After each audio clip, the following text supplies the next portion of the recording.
भगवान आए तो भगवान का राई नोन उतर रहा है 1 बरस के बाद। अघासुर को मारा 1 बरस पहले और राई नोन उतरे 1 बरस के बाद।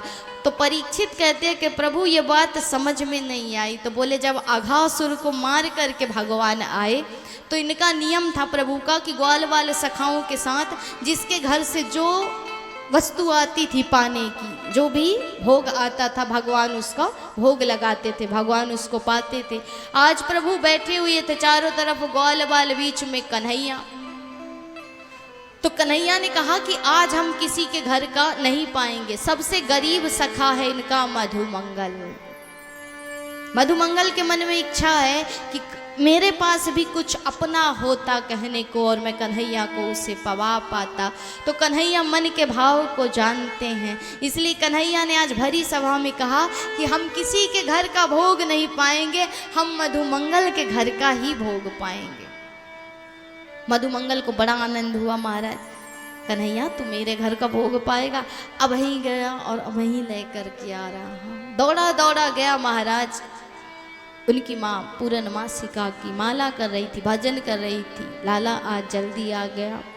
बोले मैया पूछ मत, आज कन्हैया ने भरी सभा में कितना सम्मान किया मधुमंगल का। कह दिया सबसे कि आज कन्हैया भोग पाएगा तो मधुमंगल के यहाँ का पाएगा। लेकिन पूर्णमासी काकी के आंखों में अश्रु आ गए कि लाला तुझे पता है कि हमारा कहने के लिए हमारे पास कुछ भी नहीं है। हम तो स्वयं कन्हैया के घर का पाते हैं। भजन में जो आ जाए सत्संग में वो प्रसाद पाते हैं। फिर अपना कह करके उसे क्या अर्पण करेगा तू, क्या उसे समर्पित करेगा। लेकिन माँ कहा है तो ले करके तो जाना पड़ेगा। तो काकी ने कहा कि जा और देख उस मटकी में कुछ रखा हो तो ले करके चला जा। महाराज जा करके खोल करके देखा तो 3 दिन पुरानी बासी खट्टी कढ़ी रखी हुई थी। यदि नहीं ले करके जाता तो कन्हैया भूखा रह जाएगा और ले करके जाऊं तो कैसे पवाऊं इसे। इसी विचार में मार्ग में चल रहे हैं। लेकिन जैसे ही थोड़ी दूरी बची तो मधुमंगल सोचते हैं कि कितना बड़ा अपराध करूंगा मैं, कितना बड़ा पाप करूंगा। जो माखन पाए मिश्री पाए उसे मैं ये खट्टी कढ़ी पवा दूं, वो भी बासी। महाराज ऐसा पाप नहीं कर सकता, इसलिए यदि फेंकूंगा तो आवाज होगी, जान जाएगा, और यदि छुपा दूं तो ढूंढ लेगा। तो क्या किया, स्वयं जल्दी जल्दी उस कढ़ी को पान करने लगे कि अब एक ही उपाय है जिससे मैं पाप से मुक्त हो सकता हूँ। मधुमंगल उस कढ़ी का पान करने लगे। आवाज गई तो सखाओं ने कहा कि कन्हैया देखिए तो कहाँ है रो यहाँ पर। बोले जे तो मधुमंगल है महाराज। चोरे मधुमंगल तैने हमारे लिए कढ़ी लाई ना, फिर खुद काय को पी गयो। बोले लाला आज मेरे पास कछु ना है, मुझे क्षमा कर दे, कल तेरे लिए सुंदर मखाने की खीर बनवा कर के लाऊंगा। कन्हैया ने कही कि हमने संकल्प किया कि हम आज पाएंगे तो आज ही पाएंगे। मधुमंगल भी क्रोध में खींच गया कि जब है ही ना है तो कहाँ पाएगो। तो कन्हैया ने कही कि तेरे पास नहीं लेकिन मेरे लिए तो बहुत है। और जल्दी जल्दी में जो कढ़ी नीचे गिरी थी भगवान उसी को जीभ निकाल करके चाट रहे हैं।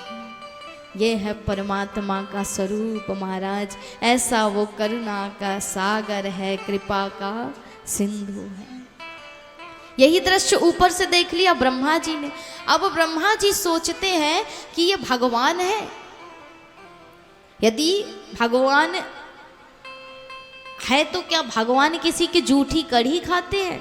और यदि नहीं है तो स्तुति करने तो मैं भी गया था, फिर इसका परीक्षण लेकर के ही देखना पड़ेगा। अब जैसे ही भोजन करके सबरे बैठे आकर के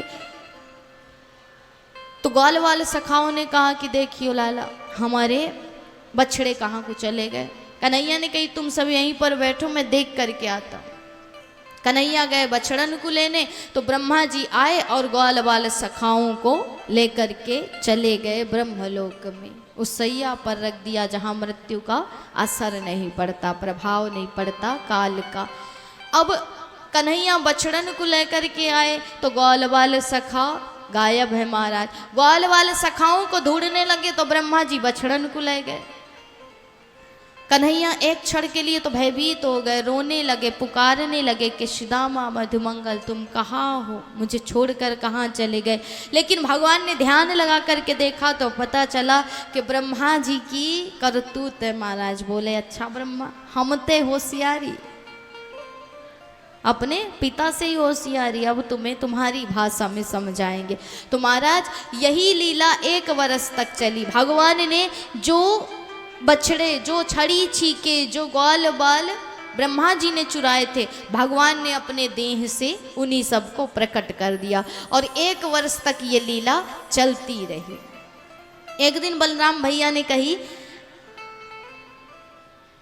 कि कन्हैया जे बता, जे सबरी गऊ जो हैं, गऊ माताएं, ये अपने बछड़न को कुछ ज़्यादा ही प्रेम करे हैं 1 वर्ष से। पहले तो इतना प्रेम नहीं करती थी, लेकिन अब कुछ ज़्यादा ही प्रेम करती हैं। कहा बात है, कहा लीला है रही।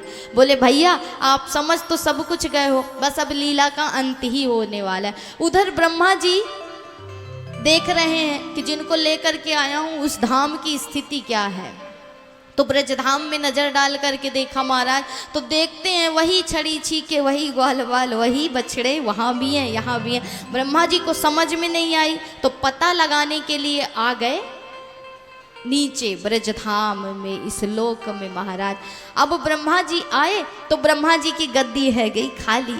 तो भगवान ने ब्रह्मा जी का रूप लिया और पहुंच गए उनके लोग। द्वारपालों से कह दिया कि बहरूपी ये बहुत डोलते रहते, इनको अंदर मत आने देना। भगवान अंदर जा कर के बैठ गए। ब्रह्मा जी ने सारा दृश्य देखा और देख करके वापस लौटे तो द्वारपालों ने रोक दिया कि रुक जाओ, अंदर नहीं जा सकते। बोले भांग चढ़ा रखी है, अपने स्वामी को रोकते हो।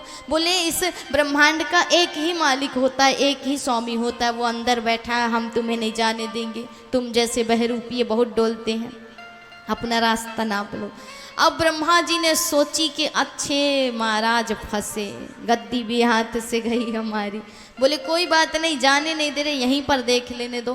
ध्यान लगा करके देखा तो देखते हैं कि वो टेढ़ी टांग वाला नैनों को मटका करके कहता है कि क्यों ब्रह्मा जी हमसे होशियारी, तुमने हमारे ग्वाल बाल चुराए, हमें कोई फर्क नहीं पड़ा, लेकिन हमने तुम्हारी गद्दी ही चुरा ली। अब जाओ भटको दर दर, अब कहाँ जाओगे, अब तो नहीं मिलने वाला ब्रह्मलोक। ब्रह्मा जी ने आकर के क्षमा याचना की कि प्रभु मुझे क्षमा कर दो। 40 मंत्रों में स्तुति की, लेकिन भगवान ने एक शब्द नहीं बोला और प्रभु अपने प्यारे ब्रजवासियों को लेकर के वापस आए। ब्रजवासी आए तो कहा मैया आज तो गजब है गो, लाला ने आज अघासुर मारे हो। मैया कन्हैया का राई लोन उतार रही। कन्हैया भी कहते हैं कि गजब तेरी माया प्रभु, अघासुर मारे हो 1 वर्ष पहले और राई नोन उतर रहो 1 वर्ष के बाद। तो ऐसी ऐसी प्रभु की लीला। आज भगवान सुंदर रात्रि में सोए हुए हैं तो विचार करते हैं कि मैं आया क्यों हूँ इस धाम में अवतार लेकर के। यदि इन्हीं लीलाओं में फंसा रह गया तो जिस कर्तव्य को पूरा करने के लिए आया हूँ उससे वंचित रह जाऊंगा। इसलिए भगवान ने प्रातःवती गौल वालों से कहा कि आज गौचारण की छुट्टी कर देते हैं, आज गौचारण करने नहीं जाएंगे। क्यों, किस खुशी में? बोले आज गेंद का खेल खेलेंगे। और सबरे पहुंच गए, चंदन का बल्ला लिया, रेशम की गेंद ली और पहुंच गए काली दह के किनारे महाराज। और भगवान अब गेंद का खेल खेल रहे हैं। सबकी बारी आई, भगवान की बारी जैसे ही आई, भगवान जानते हैं ये ऐसे तो मुझे कूदने नहीं देंगे, काली दया पर यमुना जी में ऐसे तो कूदने नहीं देंगे। इसलिए भगवान की बारी आई तो जोर का बल्ला घुमाया और गेंद सीधे यमुना जी के अंदर। अब बुद्धि को सबके ब्रजवासियों के ग्वालवाल सखाओं के घुमा दिया महाराज, विपरीत कर दिया कि इसी गेंद की हट करे। सखा हट करने लगे तो कन्हैया ने कदम के वृक्ष पे चढ़ करके छलांग लगा दी। जितने ब्रजवासी थे, यशोदा मैया सब यमुना के किनारे हैं, मानो यहीं प्राण त्याग देंगे, मूर्छा से ग्रसित हो गए। बलराम भैया ने सबको संभाला। उधर कन्हैया यमुना के जल में किलोल कर रहे हैं। इसी जल में रहता है कालिया नाग महाराज। उसके सैनिकों ने देखा जाकर के, कहा महाराज क्या सुंदर छवि है, 5 बरस का बालक है, ऐसा सुंदर श्रृंगार और जल में किलोल कर रहा है। कालिया नाग ने कहा कि अच्छा। मन में विचार आया कि ये बालक आया तो आया कैसे जल में, और यदि जल में आया तो अभी तक जीवित कैसे है ये, इसकी मृत्यु क्यों नहीं हुई? क्योंकि मेरे जल का तो मात्र स्पर्श कर लेने से ही जीव की मृत्यु हो जाती, इसलिए स्वयं हम देखने जाएंगे। आकर के देखा, और देख करके तो कालिया नाग भी भगवान की छवि को देखता रह गया। अलसी की कांति सी छवि महाराज, सुंदर सा शरीर चमक रहा है, ऐसी सुंदर छवि है प्रभु की, देख करके देखता ही रह गया। लेकिन सोचा कि यदि ऐसे ही मैं मोहित हो गया और छोड़ता रहा तो मेरा जो भय है वो लोगों से कम हो जाएगा। तो कालिया नाग ने 100 फन धारण कर लिए और सीधे फुफकार मार के प्रभु को अपने सिकंजे में कस लिया महाराज, अपने फन में दबा लिया। भगवान ने भी अपना शरीर फुलाना आरंभ कर दिया, और जैसे ही फुलाया तो कालिया नाग का शरीर ढीला पड़ गया, छोड़ दिया। भगवान के साथ इनका अथक युद्ध हुआ, गोविंद के साथ बहुत युद्ध चला इनका। भगवान इसके एक एक फण पर नृत्य कर रहे हैं, और इसके एक एक फण पर जब प्रभु नृत्य कर रहे हैं राजन, तो उस समय भगवान की छवि ऐसी है, उनके चरणों पर कालिया नाग के रक्त के छींटे ऐसे पड़ रहे हैं मानो जिस प्रकार देवताओं ने भगवान के चरणों में लाल पुष्प सजा रखे हों और भगवान नटराज की तरह नृत्य कर रहे हों। ऐसी कांति प्रभु की, ऐसी शोभा। नाग पत्नियों ने सोचा कि यदि ऐसे ही नृत्य करते रहे तो हमारे स्वामी तो मारे जाएंगे, इसलिए आकर के निवेदन किया कि प्रभु छोड़ दो, नहीं तो इनके तो प्राण चले जाएंगे। नाग पत्नियों को आशीर्वाद दिया प्रभु ने। अब यहाँ पर कालिया नाग कहता है कि प्रणाम तो मैं भी करूँगा, लेकिन एक बात आपसे पूछनी है कि महाराज संसार को आप बनाते हो, हमें भी आप बनाते हो, हम में जो विष है वो भी आप देते हो, अमृत भी आप बनाने वाले, विष भी आप बनाने वाले।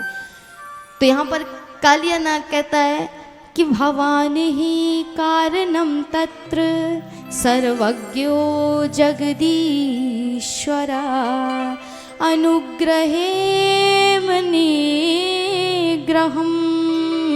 वा मन्यसे तद विदेहिना।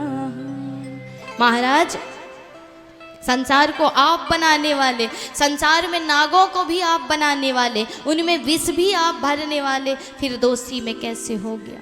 इसमें दोष तो आपका ही हुआ ना।